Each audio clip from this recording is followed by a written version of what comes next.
After a record-setting college women's basketball season, those players transitioning to the WNBA are now facing some disappointing contracts. Is it time for the Warriors' legendary core to split up? And Jontay Porter, what are you doing, dude? That's all next on this episode of The Fumble.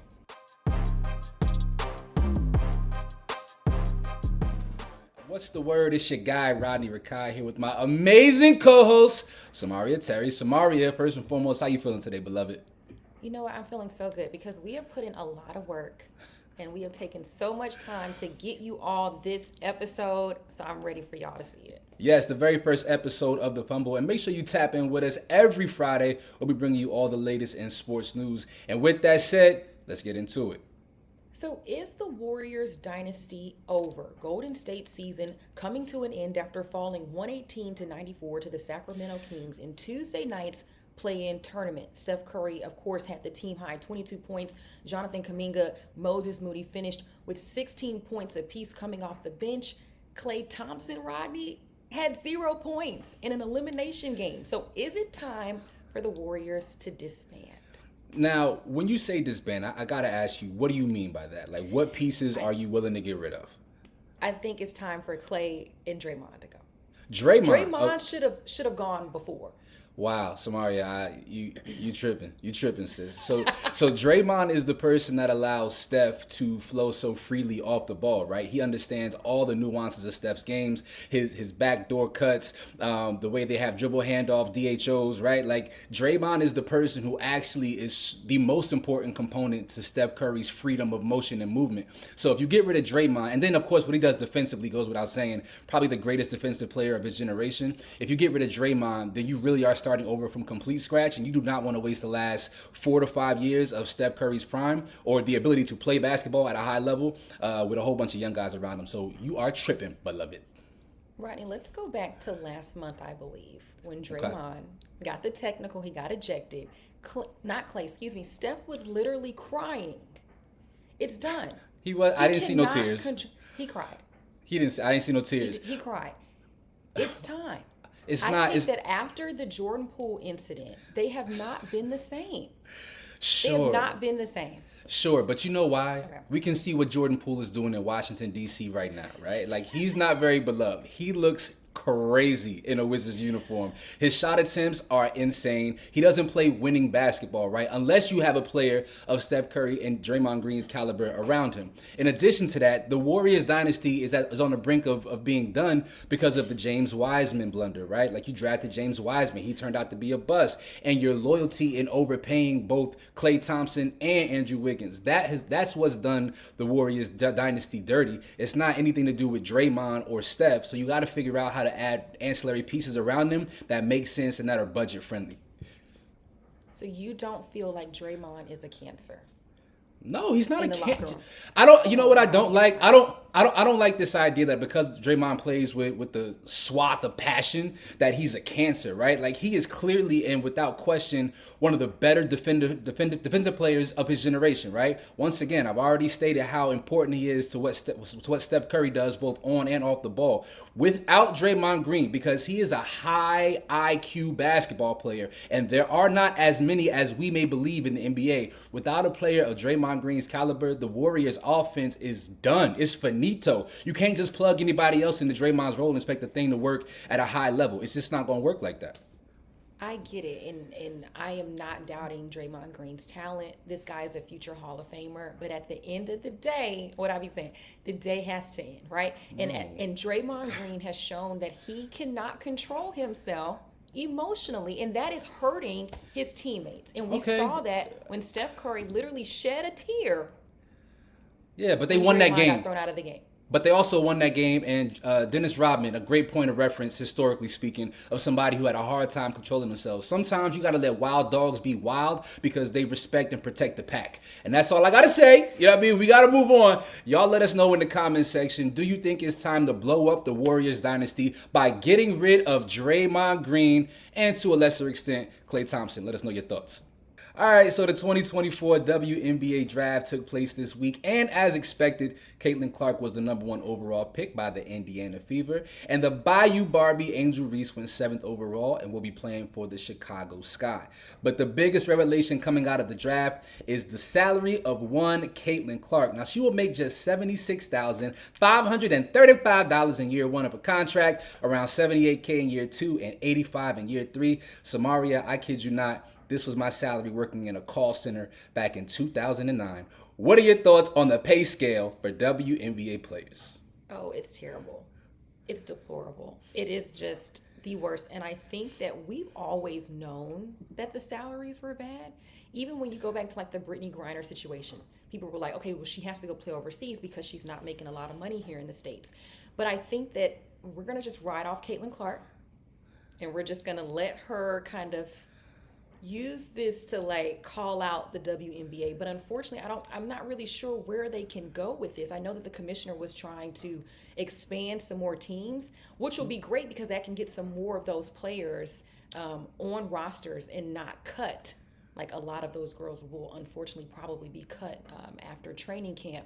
But I don't know where they can get the money. You called me out the other day. You told me, listen, when is the last time you went to a WNBA game? And you were right. I feel like as viewers, we have to do more. We want to see change, so we have to get our butts in seats. We got to buy jerseys. We got to watch these games. Other than that, I don't really know what's going to happen. But you're right. You called me out. Thank you. That's the thing that's been bothering me the most on social media when I'm seeing this like reaction to what Caitlyn Clark's salary is. It's like, yeah, but how have you supported the WNBA? Like, what have you done to make sure that these women have viewership, which of course has the ability to increase ad sales and ad revenue? I don't like the idea that we just complaining because we see these final numbers, because nobody is really doing anything outside of like a Kyrie Irving, right, who supplanted the salary of WNBA players during the pandemic. Like nobody's actually putting any real besides emotional investment, financial investment, or strategic investment behind the WNBA and how to grow the game. Caitlyn Clark will be the first domino probably that, if she plays well, can really shift the overall public's opinion of what women's basketball is, right? And she's not the only talented person, but she's so polarizing that she's going to require people to sit in and watch what she does and how she performs. So she's going to be a reason why the salaries go up going forward, for sure. Yeah, and then we see that the ESPN contract has already been set in place. We see how many games Indiana's going to have shown primetime television, so that's also a good step. Yeah. Real quick before we get out of here, let me ask you. So Caitlyn Clark also has a signature shoe coming with Nike, and she has an 8-figure deal with Nike as well. What are your thoughts on Caitlyn Clark getting a signature shoe out the gate like this? You know, congrats to her, but Asia Wilson not having a shoe, man, is just like, I feel like Jamel Hill had like a really good thread on X the other day about that, because it's just like there are some women in the WNBA that are deserving, and I'm not saying that Caitlyn is not, but there have been some women that have been doing it for a few years now that deserve like Diana Taurasi.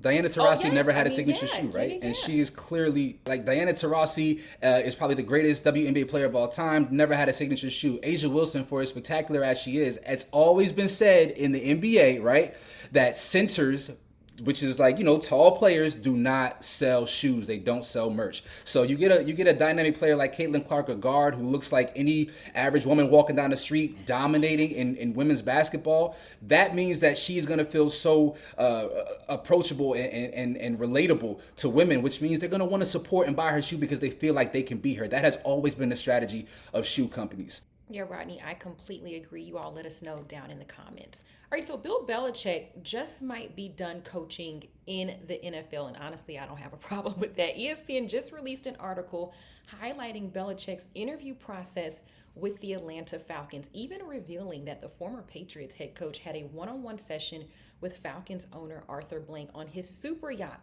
And Belichick basically believed the job was his. Now, we know Atlanta went on to hire Rams DC Raheem Morris, a shocking revelation for Belichick and even his former quarterback Tom Brady, according to that ESPN article. Bill Belichick is sitting at home for the first time in nearly 30 years. He didn't even finish in any team's top 3. And Rodney, I'm going to give you the floor, but I will say I think that the days of mean, aloof, unpleasant head coaches are done, especially if you're not winning. And Bill Belichick has shown that he needs Tom Brady to win. And I don't think anyone wants to deal with them.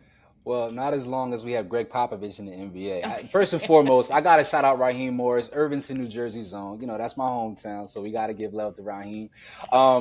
Listen, I told you a story a while back about how I was at a gas station one time and I saw this car swerve into the station, hit the pump, and out popped my grandmother from behind the wheel. And that's when I knew it was time to give it up. She didn't need that license no more. And I feel the same exact way about Bill Belichick right now. His ways are too antiquated for the modern athlete. And I just don't think that, as great of a football mind as he is, I think the game has maybe shifted well beyond his comfort zone. So, so long, farewell. What a phenomenal career. One of the greatest coaches of all time. But I think it's over. Yeah, and I think it's going to be interesting to see how Gerard Mayo's career progresses, because if you look at other guys under his coaching tree, like Mike Vrabel, who I've had to work with for 2 years here in Tennessee, not pleasant. Didn't even remember my name for the 2 years that I was here. And you can see now he just got a job with the Cleveland Browns as like some person that like they just made up a job for Mike Vrabel.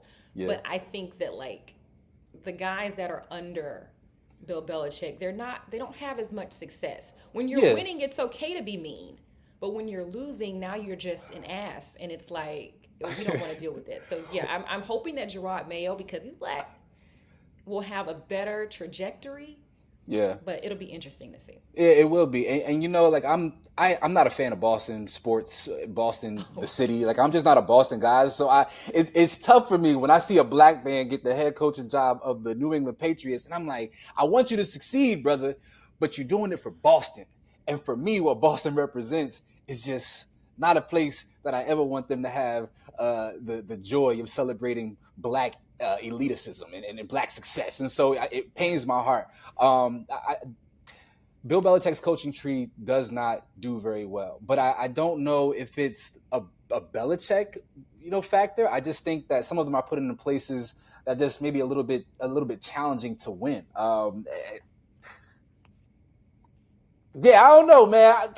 Down with the Patriots. I'm a Giants fan, dog. That's all I care about. All right, we got 2 Super Bowls. You feel me, on the back of the Patriots, and we beat Belichick twice in the Super Bowl. That's all I really care about at the end of the day. Like, I'm sorry. I want to go back to Mayo, though, but isn't it rewarding because the city is so historically racist that they do have a black head coach? If he wins, that's not rewarding to you just a little bit? No, it's not rewarding because who reaps the benefits of Gerard Mayo's success? Okay, you're right. All right. Yeah, let us know your thoughts in the comment section. Do you feel like you are celebrating the fact that Bill Belichick is no longer a head coach in the NFL, or do you think that eventually he'll land on his feet and ultimately get another coaching job? All right, so for me, a very easy call for Fumble of the Week this week, as Jontay Porter fumbled the bag unlike anyone we have ever seen before in the NBA. Now, Porter decided that the guaranteed millions of the NBA just weren't exciting enough for him, and instead decided to gamble on the league of which he is an active participant. Not a great idea. Now, the phrase bet on yourself is usually synonymous with having faith in oneself and taking a risk to make sure your wildest dreams come true, right? Well, not so much for Jontay Porter. Oh, no. Betting on yourself to him, allegedly, means to take the unders on yourself, which is to say when the line makers in Vegas said that he was going to score, let's say, 4 points and get 2 rebounds, this brother said, nah. I'm going to score even less than 4 points and get less than 2 rebounds. And how did this man make sure that he didn't put the ball in the bucket twice in a single game? Y'all, this fool faked an injury. And now he has a lifetime ban and will never get to play NBA basketball ever again. And do you know how much money Jontay Porter won in total from betting on himself? Like, do you want to know what his earnings were and why he will never be able to cash in on the guaranteed millions that come with an NBA contract? I mean, this is the kind of money that changed the lives of families forever.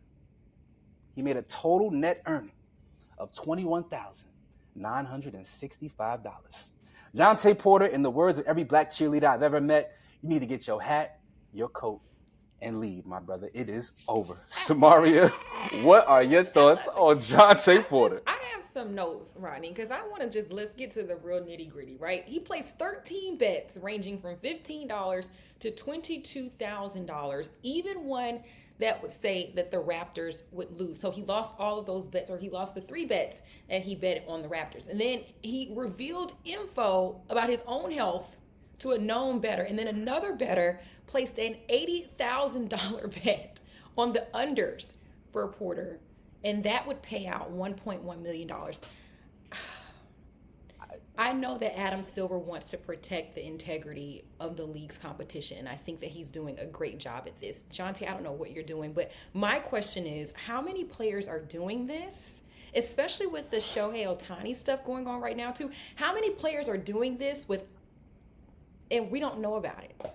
And how would we even find out? I think we found out about Jontay, because it was just so egregious. An $80,000 bet on Jontay Porter? Like, sirens are going off. Yo, I don't know who. Listen, common sense ain't common, okay? If you're going to do certain things, you got to be smart about how you're going to participate in criminal activities, okay? If that's what you want to do. I'm not encouraging anyone to. Listen, Jontay Porter's brother is Michael Porter Jr. Overall, I could have gave the whole family a fumble of the week. I don't know if you saw the clip where Michael Porter Jr. was on his podcast talking about sexuality in the NBA and stuff like that. If you haven't, go ahead and check it out. Just a quite interesting family dynamic. And maybe that Porter bloodline, just produces athletes and not necessarily the greatest of thinkers. I mean, listen, I'm not going to check out anything because you told me about the Gerard Carmichael show. And I'm scarred for that. So you don't want to see no black man sucking on white feet. Let that brother suck on the white toes. He tripping. Nah, never that. Never that. Hey, listen, let us know your thoughts on Jontay Porter and Michael Porter Jr. for that matter. We want to hear your thoughts. Let us know what you feel about him receiving a lifetime ban for gambling on the NBA, and whether or not you feel like other athletes are now going to be susceptible to these same kind of penalties as the NBA continues to further entrench itself in the gambling universe. My name is Rodney Rakai Samari. This is the first episode. How you feeling, man? You feel good? I'm feeling so good, and I want you all to join us for another episode of The Fumble. Make sure to subscribe to The Fumble and at The Fumble Sports on all of our social media platforms. Of course, we're going to deliver the latest in sports every day on our YouTube with Jackie Ray, and every Friday right here with Rodney and me. Yeah, let's do it. Appreciate you, beloved.